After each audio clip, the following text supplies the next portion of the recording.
Assalamualaikum warahmatullahi wabarakatuh. Perkenalkan, nama saya Ferdi Kurniawan dengan NIM 200711238 dari kelas sipil kelas C 2020 akan menjelaskan tentang studi kasus kegagalan konstruksi bangunan. Dosen pengampu oleh Edi Yusuf ST MSc. Yang pertama itu pengertian kegagalan konstruksi. Menurut Undang-Undang Nomor 18 Tahun 1999 dan Peraturan Pemerintah tahun 2000 berbunyi, kegagalan bangunan secara umum adalah merupakan suatu kondisi atau keadaan dari sebuah bangunan yang tidak berfungsi baik secara keseluruhan ataupun sebagian dari segi teknis, manfaat, keselamatan dan kesehatan kerja ataupun keselamatan umum sebagai dari akibat kesalahan penyedia jasa atau pengguna jasa setelah penyerahan akhir pekerjaan konstruksi. Konstruksi bangunan gedung yang baik itu harus memenuhi tiga kriteria, yaitu kuat, kaku, dan stabil. Oleh karena itu, sudah menjadi tugas seorang insinyur untuk bisa mengantisipasi hal yang dapat membangun kesalahan dalam proses konstruksi agar bangunan tersebut dapat dirancang dengan memenuhi tiga kriteria di atas. Jadi, kegagalan konstruksi adalah kondisi di mana hasil pekerjaan suatu proyek konstruksi yang tidak sesuai dengan spesifikasi pekerjaan yang telah disepakati dalam kontrak kerja sebagai akibat kesalahan atau penyimpangan oleh penyedia jasa atau pengguna jasa konstruksi. Selanjutnya, penyebab kegagalan struktur gedung bangunan. Beberapa faktor penyebab umum bangunan gagal cenderung karena perencanaan yang tidak benar dan pelaksanaan pekerjaan yang tidak sesuai acuan yang ada. Penggunaan bahan material yang tidak sesuai acuan, dan juga kegagalan dalam desain yang timbul pada tahap prakonstruksi dan kesalahan operasional yang timbul pada saat fase konstruksi. Kerusakan bangunan dapat terjadi karena tiga pihak yang terlibat, yaitu konsultan, kontraktor, dan pengembang pemilik. Dalam pelaksanaan, bisa saja konsultan dan kontraktor telah memberikan kontrol dan pengawasan operasi lapangan dan kontrol kualitas yang tidak mencukupi. Begitu juga kurangnya pengawasan pelaksanaan pekerjaan dari pengawas owner hingga menjadi penyimpangan kualitas bahan atau yang lainnya. Selanjutnya, di bawah ini merupakan penyebab kegagalan struktur gedung bangunan. Yang pertama yaitu umur atau daya layan bangunan. Umur bangunan juga berperan dan pengaruh terhadap kegagalan konstruksi bangunan, di mana jika suatu konstruksi bangunan melebihi dari umur yang direncanakan, maka dapat berpotensi menyebabkan kegagalan bangunan. Hal ini diakibatkan karena tingkat kekuatan bangunan mengalami penurunan selama umurnya. Selanjutnya, karena bencana alam dan musibah yang terjadi. Faktor ini merupakan faktor di luar dugaan dan kemampuan manusia yang sulit untuk diprediksi secara tepat. Faktor bencana merupakan faktor yang sangat fatal terhadap kegagalan konstruksi. Bencana dalam hal ini dapat berupa bencana alam maupun faktor internal yang disebabkan oleh kelalaian manusia, seperti bencana gempa, tsunami, tanah longsor, badai, topan, kebakaran, ledakan, dan hal lainnya yang menyebabkan kegagalan pada struktur. Oleh karena itu, untuk mengurangi tingkat risiko akibat faktor ini, maka pihak pengelola konstruksi mengalihkan risiko tersebut seperti mendaftarkan ke asuransi. Selanjutnya yang ketiga yaitu maintenance dan perawatan. Perawatan bangunan juga berperan penting dalam kelangsungan umur dan kualitas produk konstruksi. Tentunya, dalam hal ini diperlukan sistem manajemen perawatan bangunan. Biasanya, seorang pengawas yang ditugasi untuk mengecek kondisi bangunan dan konsultan pengawas yang ditunjuk oleh owner. Jika tingkat frekuensi perawatan tidak dilakukan secara rutin dan berkala, maka dapat juga berpotensi terhadap meningkatnya risiko kegagalan bangunan. Inspeksi perawatan bangunan berfungsi untuk mendeteksi secara dini kerusakan dari fisik bangunan sehingga langkah perbaikan dapat dilakukan sejak dini. Selanjutnya, kesalahan dalam perancangan. Hal ini sudah disebutkan di bagian atas tadi karena kesalahan perancangan ini merupakan faktor yang sangat penting dan vital di mana sangat berpengaruh terhadap desain konstruksi yang akan dilaksanakan di lapangan.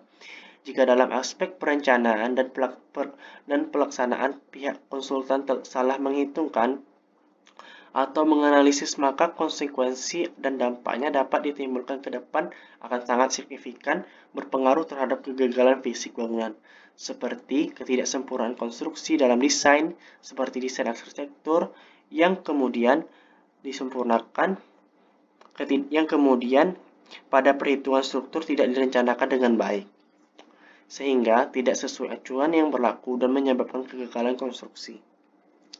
Selanjutnya yang kelima yaitu kesalahan operasional. Dalam hal ini lebih berorientasi pada pihak pemilik proyek konstruksi dalam tahap penggunaan dan operasional dari produk konstruksi tersebut. Di mana jika pihak pemilik melakukan kesalahan dalam hal merubah dari fungsi awal, maka dapat berpotensi menimbulkan terjadinya kegagalan konstruksi. Misalnya, bangunan yang awalnya diperuntukkan untuk gedung perkantoran diubah fungsi menjadi gudang atau penambah jumlah tingkat bangunan yang dari perencanaan awalnya hanya diperuntukkan satu lantai, atau pembangunan gedung yang telah terrealisasi tidak digunakan sama sekali atau nganggur, serta perubahan-perubahan fungsi lainnya yang menyimpang dari fungsi rencana awalnya. Selanjutnya itu kesalahan dalam proses studi kelayakan. Kesalahan dalam tahapan studi kelayakan memberikan dampak yang cukup meluas ke beberapa aspek, tidak hanya yang bersifat fisik, tetapi non-fisik juga. Dalam proses pembuatan dan analisis studi kelayakan, tentunya perlu memperhatikan aspek-aspek secara menyeluruh atau komprehensif yang akan diproyeksikan ke depan, baik pada tahap pelaksanaan konstruksi maupun pasca konstruksi, di mana berdampak langsung terhadap daerah di sekitarnya, baik dari segi pemanfaatan, perawatan sosial ekonomi, lingkungan, hingga peraturan yang berlaku. Selanjutnya, kesalahan dalam pelaksanaan. Kesalahan dalam pelaksanaan merupakan tindak lanjut dari proses perencanaan konstruksi, di mana dalam tahap pelaksanaan juga memegang peranan penting terhadap kegagalan konstruksi yang tentunya lebih berorientasi pada pihak pelaksana proyek atau kontraktor. Pekerja tenaga kerja tidak tampil pada pekerjaan konstruksi adalah alasan lain untuk kegagalan struktural. Oleh karena itu, penting bahwa pemilik perancang dan pembangun sepenuhnya sadar akan alasan kegagalan dan melakukan semua tindakan pencegahan. Selanjutnya yang terakhir yaitu kegagalan pengerjaan interior dan fondasi. Kesalahan dalam pelaksanaan merupakan tindakan lanjut dari perencanaan konstruksi, di mana dalam tahap pelaksanaan juga memegang peranan penting terhadap kegagalan konstruksi, yang tentunya lebih berorientasi pada pihak pelaksana proyek atau kontraktor. Pekerja tenaga kerja yang tidak tampil pada pekerjaan konstruksi adalah alasan lain untuk kegagalan struktural. Oleh karena itu, penting bahwa pemilik, perancang, dan pembangunan sepenuhnya sadar akan kegagalan, dan juga melakukan semua tindakan pencegahan. Kegagalan karena pengerjaan inferior dapat menyebabkan kerusakan dan kegagalan struktural. Pekerjaan yang buruk seringkali merupakan asal mula kegagalan konstruksi. Bahkan material berkualitas tinggi jika digunakan tidak sempurna, mungkin tidak berhasil melayani fungsi yang direncanakan atau tahan lama seperti yang dirancang. Selanjutnya kita akan memasuki studi kasus kegagalan struktur gedung. Yang yaitu runtuhnya gedung 5 lantai di Selipi, Jakarta Barat. Pada Senin tanggal 6 bulan 1 2020 pukul 9:15 waktu Indonesia Barat, menggambarkan sebagian dari potret wajah konstruksi di Jakarta. Ini merupakan kasus kegagalan bangunan gedung dengan ketinggian menengah atau mid-rise building. Selain kasus jumlah bangunan gedung tinggi, high-rise building lainnya, namun demikian perlu ada kajian mendalam apakah benar-benar gagal dalam proses desain, gagal dalam proses konstruksi, atau gagal dalam proses operasional. Dari pengamatan visual yang dipilih dari beberapa sumber, bangunan gedung yang runtuh dapat diindikasikan mengalami kegagalan administrasi proyek atau kegagalan teknis. Dalam perspektif teknik, hal ini perlu dicermati. Di antaranya yaitu yang pertama, fungsi bangunan gedung saat ini apakah sudah sesuai dengan desain awal? Jika ada perubahan fungsi, harus disertai analisis yang tepat. Kedua, apakah desain bangunan gedung saat ini sesuai desain awal atau ada di perubahan desain yang dilakukan. Setiap perubahan desain harus disertai kajian komprehensif dan profesional agar kegagalan bangunan gedung tidak terjadi seperti ini. Yang ketiga yaitu dari pengamatan visual terlihat elemen struktur berupa kolom, balok, plat lantai dalam sistem struktur terlepas dan tidak mampu menahan beban yang ada. Yang keempat yaitu kualitas bahan bangunan gedung demikian buruk dan tidak mampu menyatu secara sistem untuk menahan beban yang direncanakan. Yang kelima yaitu terlihat bangunan gedung telah direnovasi. Apakah proses konstruksi renovasi dilakukan berkualitas? Bagaimana proses renovasi mencermati elemen bangunan gedung yang lama dan yang baru, menyatu atau tidak? Selanjutnya, dari perspektif administrasi proyek, beberapa hal yang perlu dicermati yaitu pertama, bagaimana status desain telah mengalami perbaharuan. Apakah desain dilakukan oleh pihak yang asli? Yang kedua yaitu setelah mencermati desain, bagaimana status izin mendirikan bangunan atau IMB-nya. Apakah IMB yang ada sudah diperbaharui sesuai aktualitas desain dan hasil konstruksi? Yang ketiga yaitu perlu dicek benar apakah sertifikat lain fungsi atau SLV bangunan gedung yang runtuh ini ada dan masih aktif. Terakhir yang keempat yaitu apakah peruntukan sesuai dengan Rencana Umum Tata Ruang atau RUTR dan Rencana Detail Tata Ruang atau RDTR Jakarta. Mencermati kegagalan yang dimungkinkan dari perspektif aspek kegagalan administrasi proyek dan kegagalan teknis di atas, sudah saatnya masing-masing pihak ikut bertanggung jawab.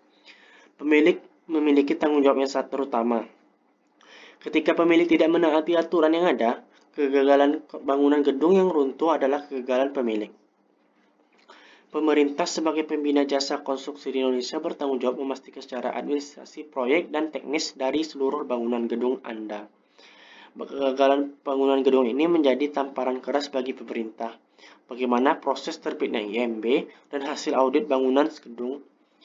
Kemudian penyedia jasa konstruksi baik itu konsultan dan kontraktor harus bertanggung jawab terhadap desain holistik bangunan gedung. Yang faktanya kolom, balok, lantai, dinding lepas dan runtuh. Selain itu, masyarakat umum yang mencermati dan menggunakan fasilitas bangunan gedung harus kritis terhadap kelalaian bangunan gedung yang digunakan.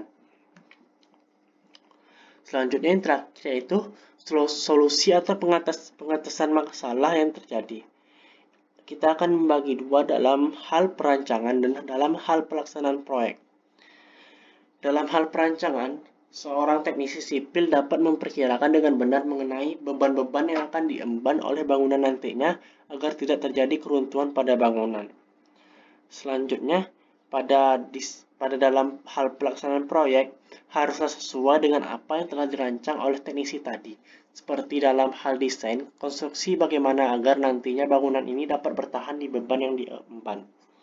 Desain struktural yang benar sangat penting untuk semua bangunan, tetapi sangat penting untuk bangunan tinggi, bahkan sedikit kemungkinan kegagalan tidak dapat diterima karena hasilnya dapat menjadi bencana bagi kehidupan manusia dan bangunan itu sendiri.